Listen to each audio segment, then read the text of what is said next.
Hello, welcome to today's daily message.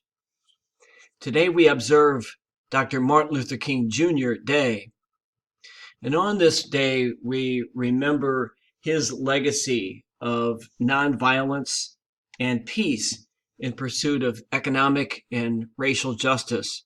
We recall that Dr. King called us to be better people as Americans and better people as Christians. And so on this day, I offer this prayer as we observe Dr. Martin Luther King Day.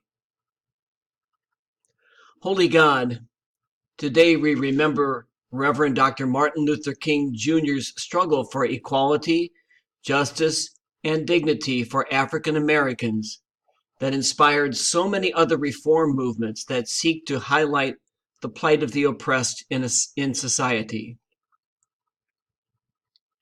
We pray that all of those in civil and religious authority be reminded that we all have been created in your image, and that there is an intrinsic dignity in each of us that calls for uplifting every man and woman, young and old.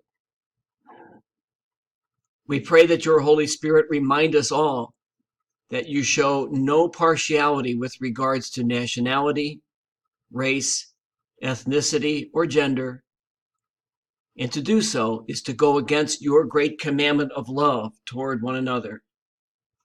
We pray that the church will not be complicit of injustice by being silent, but that it can rise up with a prophetic voice that speaks truth to power and advances the values of your kingdom.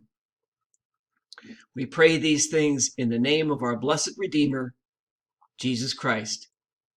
Amen.